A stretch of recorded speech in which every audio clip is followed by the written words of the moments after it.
हमारे YouTube channel में आप सभी दोस्तों का फिर से बहुत बहुत स्वागत है। कल हम लोगों ने बिहार के बारे में थोड़ा बहुत जाना था। हमारा पहला दिन था। आज हम लोग बिहार के बारे में फिर से थोड़ा विस्तृत तौर पे पढ़ेंगे। आज में खासतः हम लोग जो बिहार के बारे में पढ़ेंगे वो बिहार राज्य के गठन के बारे में पढ़ेंगे कि किस प्रकार हमारे बिहार का गठन हुआ। ठीक है, तो आप सभी दोस्त तैयार हैं? चलिए शुरू करते हैं। अंग्रेजी ईस्ट इंडिया कंपनी के आगमन के पश्चात मुगलों की जो शासन व्यवस्था थी वह कंपनी के हाथों में चली गई थी और कंपनी सरकार ने अपनी स्थिति को मजबूत बनाने के लिए बिहार, बंगाल और उड़ीसा इन तीनों प्रांतों को मिलाकर एक संयुक्त प्रांत का गठन कर दिया और इसकी राजधानी किसको बनाई? कलकत्ता। यानी जब बिहार में ईस्ट इंडिया कंपनी का आगमन हुआ तो मुगलों की जो शासन व्यवस्था थी वो किसके हाथों में चली गई? कंपनी के हाथों में चली गई। और कंपनी ने अपनी पकड़ को मजबूत बनाने के लिए क्या किया? बिहार, बंगाल और उड़ीसा इन तीनों प्रांतों को मिलाकर एक संयुक्त प्रांत का निर्माण कर दिया और उसकी राजधानी किसको बना दी? कलकत्ता को बना दी। फलतः इससे क्या हुआ? बिहार में जो बिहारी रह रहे थे उनमें आक्रोश पैदा हुआ और संयुक्त प्रांत गठन करने से साम्राज्यवादी जो पसंद बंगाली लोग हैं उनका वर्चस्व स्थापित होने लगा।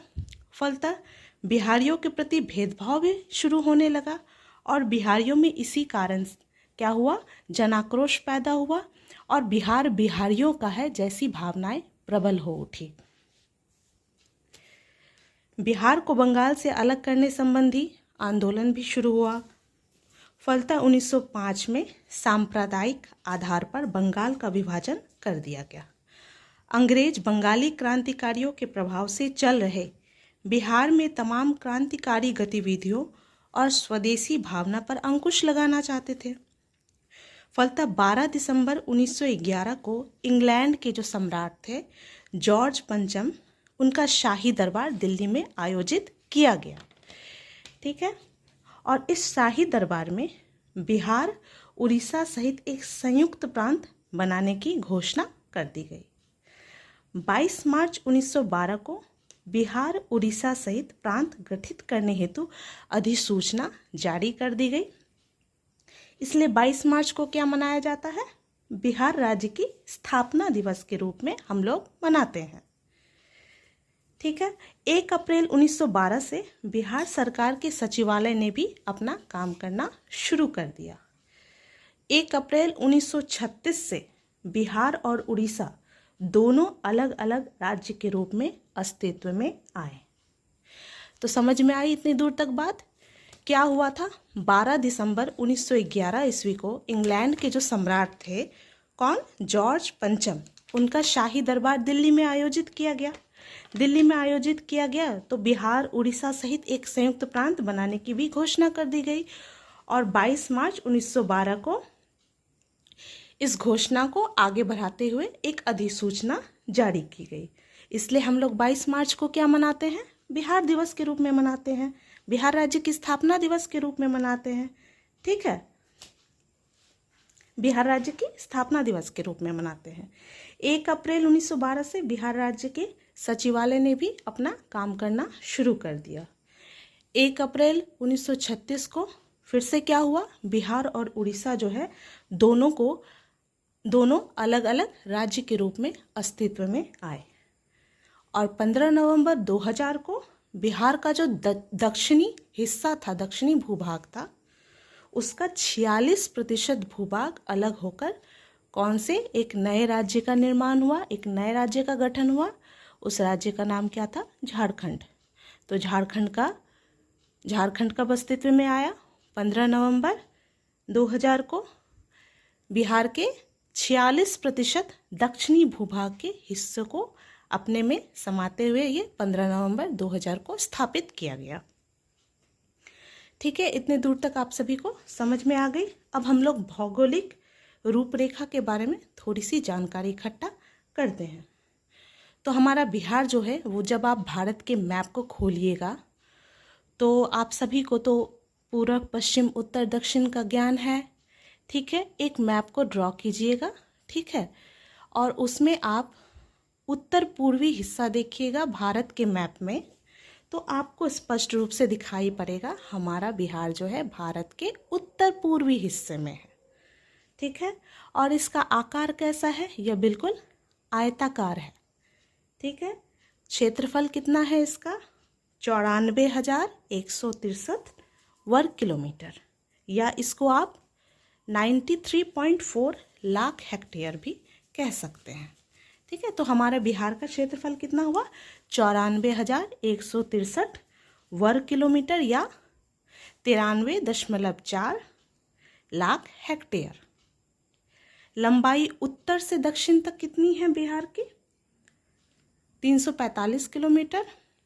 और चौड़ाई पूर्व से पश्चिम कितनी है? 483 किलोमीटर। ठीक है, तो हमारा बिहार जो है वो उत्तर से दक्षिण में कितना लंबा है?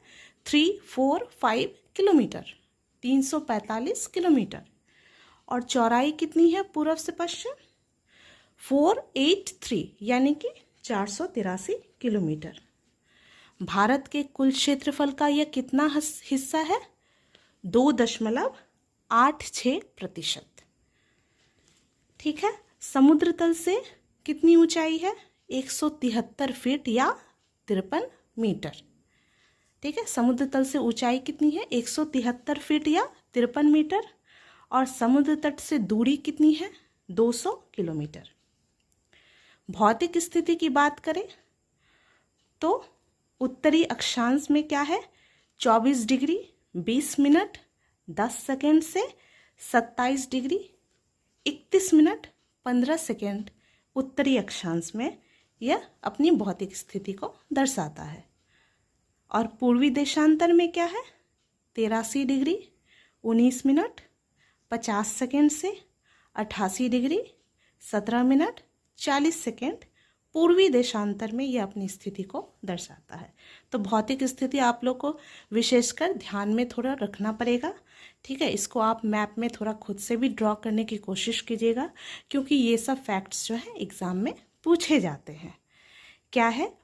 तो 24 डिग्री 20 मिनट 10 सेकेंड से 27 डिग्री 31 मिनट 15 सेकेंड उत्तरी अक्षांश, और पूर्वी देशांतर की तरफ क्या है? 83 डिग्री 19 मिनट 50 सेकेंड से लेकर 88 डिग्री 17 मिनट 40 सेकेंड तक। ठीक है, ये पूर्वी देशांतर में अपनी स्थिति को दर्शाता है। क्षेत्रफल की दृष्टि से देश में क्या स्थान है बिहार का? 13वां स्थान है। ठीक है, और आप लोगों ने कल तो पढ़ा था प्रमंडल 9 है। कौन कौन से? पटना, मगध, सारण, तिरहुत, दरभंगा, कोसी, पूर्णिया, मुंगेर और भागलपुर। ये आपके 9 प्रमंडल है। जिले कल तो पढ़ा था प्रमंडल 9 है। कौन कौन से? पटना, मगध, सारण, तिरहुत, दरभंगा, कोसी, पूर्णिया, मुंगेर और भागलपुर। ये आपके 9 प्रमंडल है। जिले कितने हैं ये भी हमने कल पढ़ा था, 38 जिले हैं। अनुमंडल कितने हैं? 101। सबसे बड़ा जिला कौन सा है? आप सभी जानते ही होंगे, पश्चिमी चंपारण, जो आपको मैप में दिख रहा है। एक छोर पे, आपका कौन से छोर पे है बताइए? बिल्कुल आपको मैप में दिख रहा होगा, उत्तर की तरफ देखिए आप। सबसे पहले आपका पश्चिमी चंपारण ही शुरू हो रहा है। ठीक है, तो आपका सबसे बड़ा जिला कौन सा है? पश्चिमी चंपारण है। और सबसे छोटा जिला जो है आपका शिवहर है। ठीक है, यहाँ पर अक्सर बच्चे कंफ्यूज करते हैं। शिवहर जो है सबसे छोटा जिला है, लेकिन शिवहर क्षेत्रफल के हिसाब से सबसे छोटा जिला है। अगर जनसंख्या के हिसाब से सबसे छोटा जिला बोला जाए तो 2011 की जनगणना के आधार पर जनसंख्या के हिसाब से सबसे छोटा जिला शेखपुरा है। ठीक है, क्षेत्रफल की दृष्टि से सबसे बड़ा जिला कौन सा है? पश्चिमी चंपारण। और क्षेत्रफल की दृष्टि से सबसे छोटा जिला कौन सा है? शिवहर। तो आप सभी समझ गए होंगे इतने दूर तक कि सबसे बड़ा जिला कौन सा है? पश्चिमी चंपारण, जो आपको मैप में सबसे ऊपर की तरफ दिख रहा होगा। ठीक है, और सबसे छोटा जिला भी कौन सा है? शिवहर है। लेकिन अगर पूछ दिया जाए कि जनसंख्या की दृष्टि से सबसे छोटा जिला कौन सा है 2011 की जनगणना के अनुसार, तो आपको क्या बोला जाए? आप क्या बोलेंगे? शेखपुरा। ठीक है। और क्षेत्रफल की दृष्टि से सबसे छोटा जिला कौन सा है? शिवहर। आ गई बात समझ में? और साथ ही कल मैंने एक चीज़ आप लोगों को बताया था, लेकिन ये पॉइंट मैं हाईलाइट आप लोगों के साथ करना चाहती हूँ कि 3 राज्यों और एक देश के साथ बिहार अपनी सीमा बनाता है। 3 राज्य कौन कौन से हैं? आपका बता दीजिए। पूर्व में आपका पश्चिम बंगाल है, पश्चिम में आपका उत्तर प्रदेश है, और दक्षिण में आपका झारखंड है, और उत्तर की तरफ जो है वो नेपाल है, जो एक देश है या अंतर्राष्ट्रीय सीमा भी उसको आप बोल सकते हैं। ठीक है। तो ये फैक्ट भी कभी कभी एग्जाम में पूछता है, इसको ध्यान में रखिएगा। राजधानी तो हम लोग बचपन से पढ़ते आ रहे हैं कि पटना राजधानी है। जलवायु कैसी है यहाँ की? मॉनसूनी जलवायु है। ठीक है। और वर्षा का स्रोत क्या है? दक्षिण पश्चिम मॉनसून।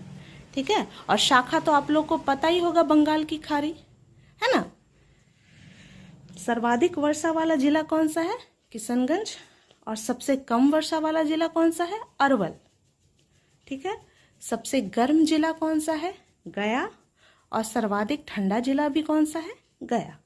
ये सब कुछ फैक्ट्स हैं जो आपको ध्यान में रखने होंगे, क्योंकि कभी कभी एग्जाम में आपको पूछ देते हैं। ठीक है। और सर्वाधिक औसत आर्द्रता वाला स्थान कौन सा है? तो इसमें हो जाएगा भागलपुर। तो मैं फिर से एक बार रिपीट कर देती हूँ आप लोग के साथ में कि जलवायु कैसी है? मॉनसूनी टाइप की जलवायु है।